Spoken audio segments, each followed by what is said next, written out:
Hello my fellow freaks, this is King Julian and you're watching the second part of the super detailed review of my 2020 Honda CBR650R. In the previous video we've covered the technical specifications and design, so now it's time to talk about the 6 months of my actual ownership experience and more than 5,000 kilometers in the saddle of this wonderful beast. I want to begin with exactly 1 minute about me, since we're talking about my personal experience and my very personal views. I'm a relatively new rider, active from August 2019, and by the time of making this video I've managed to get hold of 2 different bikes. A 2019 BMW G310R, an entry-level naked bike which I had for almost a year, and then my current bike that I'm reviewing now. I live in a city and I have no car, but I'm totally in love with motorcycling, which is why I've been looking for my very own means of transport that I could stick to for a long time. I wanted something affordable, comfortable, user-friendly, while also fun to ride, and overall practical, that I could easily use in the city for daily commuting, but eventually also on a track day or maybe even on a bigger road trip with a passenger, which leads us to the big question here. Can the new CBR really cover all of these use cases? Now let's find that out, shall we? Firstly, I want to talk about the ergonomics and overall comfort, which play an essential role for a rider of my kind. With my 177 centimeters, I can easily reach the ground with both feet flat. Sitting on my CBR, there is no doubt this is a sports bike. The clip-on handlebars are placed low enough and the footpegs back enough to provide the exciting feeling of instant connection with the bike. Due to its sporty ergonomics, I am leaning forward noticeably more than I would be on my old naked bike. Still, the CBR is nowhere near as uncomfortable as any track-oriented sports bike in the 600 class.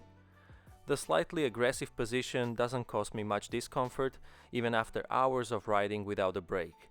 Besides, squeezing the conveniently shaped fuel tank can help me effectively relieve pressure of my wrists and lower back when needed. On the other hand, tucking down for a better integration with the bike at high speeds feels very natural, all thanks to the sporty ergonomics.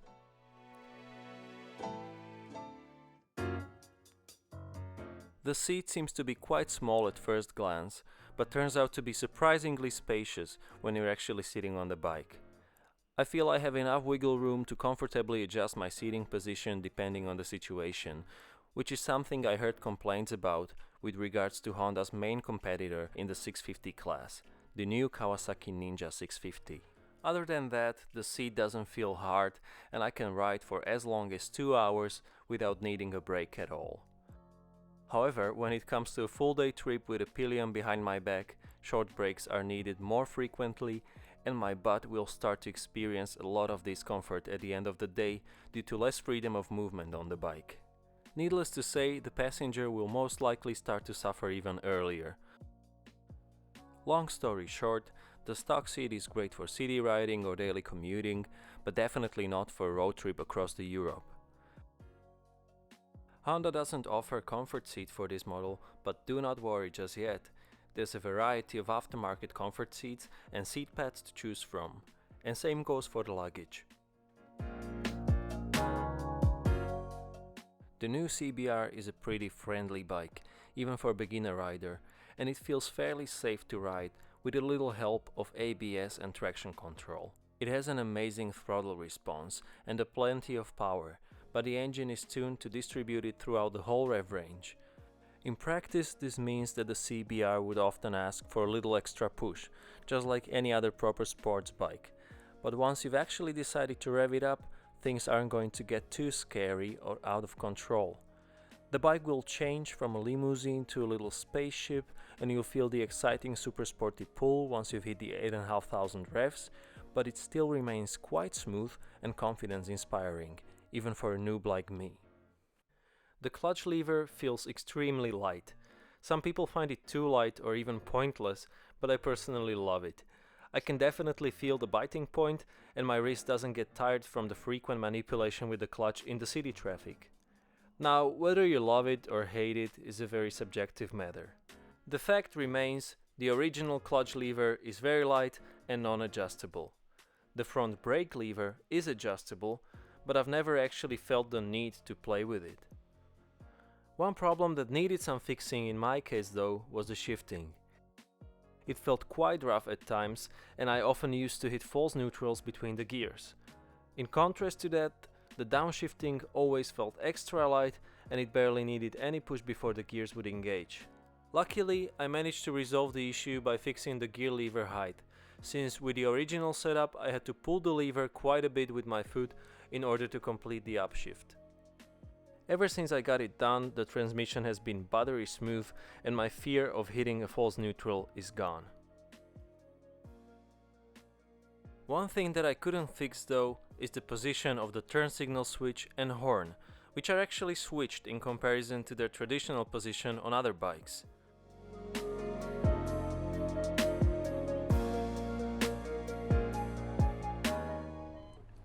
Why?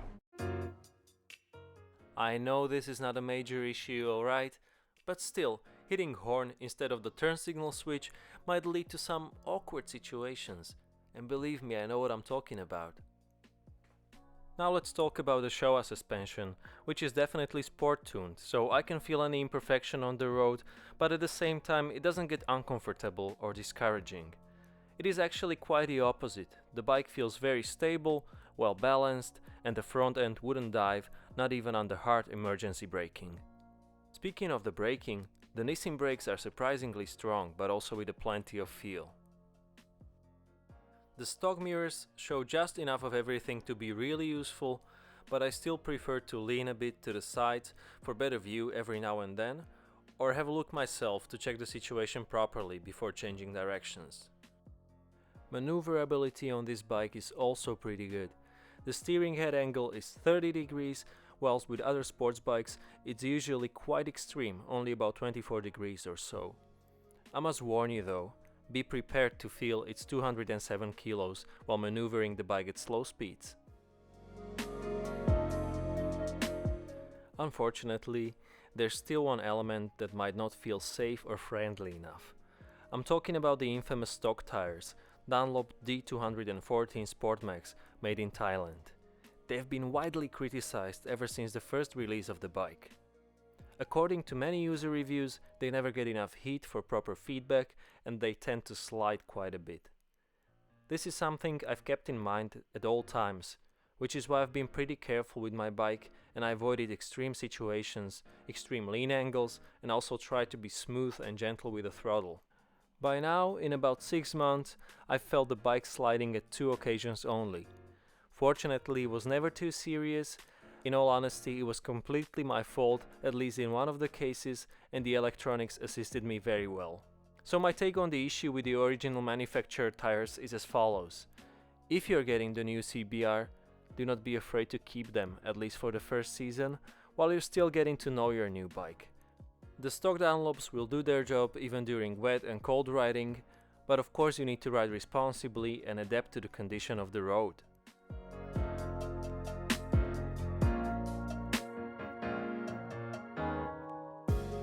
Now let's leave the serious business aside and talk about how much fun can one actually have on this middleweight sports tourer. Thanks to its engine tuning, which we briefly discussed earlier, the bike feels alive and playful already in the mid-revs, which makes riding fun even in the city despite high traffic and a lot of restrictions. On the other hand, nobody is perfect, and there is a price you gotta pay for the level of flexibility the CBR has to offer. This comes to play especially on the racetrack. The engine performance on the top of the rev range doesn't really stand out, so any track-oriented 600cc superbike would smoke the CBR in a drag race. Plus, the bike only has 12,000 revs available before it hits the red line. Is it something that bothers me though? Wait for the conclusion in the final chapter.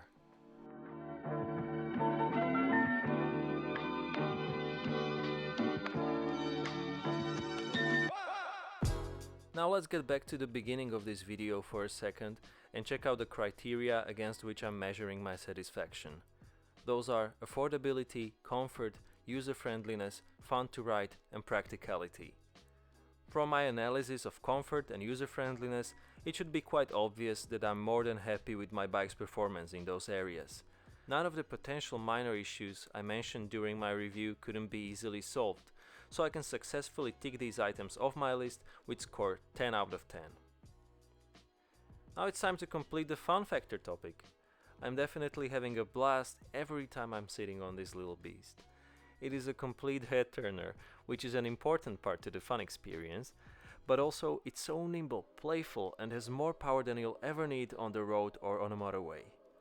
Having said all of that, I need to honestly admit that the silly boy in me kind of wishes Honda wouldn't tune the engine in a way that it could be reduced to an A2 compliant version. There's certainly potential for even more power. Anyway, I'm already looking forward to my training on the track, and I've got a feeling that it will be a lot of fun and adrenaline regardless. Ticking off the fun factor with 9 out of 10. Practicality of this bike is something I've actually been covering step by step throughout the whole review. If there's any bike that provides the best out of both worlds, it is definitely the new CBR. Besides the combination of sporty, comfortable and reliable, this bike is also quite easy to maintain, and you could actually perform most of the regular maintenance tasks, including oil change, with just the toolkit that comes with the bike. A little side note to add, you don't even need to remove the fairings to change the oil. It is perfectly sufficient to just loosen up the bottom fairing by unscrewing a couple of screws. A truly practical sports bike indeed. 10 out of 10. The last topic we're about to cover is the first one on my list, affordability. This bike is one of the more expensive ones in its class, but also one of the more powerful and sportier ones. Taking into consideration all we've seen and heard, I believe the price tag of approximately 9,000 euros is more or less fair. Heck, if I could afford it, then the bike is affordable, right? The maintenance cost for this beast isn't even higher than it was with my BMW G310R, and the fuel consumption is also fine for a 4-cylinder. One thing that could be improved though on a bike with this price tag is the LCD display, which I talked about in the first part of this review. Also, the tires that come with this bike aren't exactly suitable for a sports bike, so there's this one investment needed right away. Hence, the affordability topic scores 8 out of 10 in my eyes. Riding is all about passion, joy, excitement, adrenaline and good times, but all of these can be very individual concepts with their very individual meanings, depending on who you ask. For me, my CBR ticks all the boxes. It is not a total racing beast, and neither is it the most comfortable tourer, but in the middleweight sports touring class, I think it really is unbeatable. And that's it for today's terribly long video. Thank you guys as always for watching, liking, commenting and subscribing to my channel. It really feels great to be in touch. Thank you guys again, wishing you all the best, and I'll talk to you in my next video. Cheers, bye bye!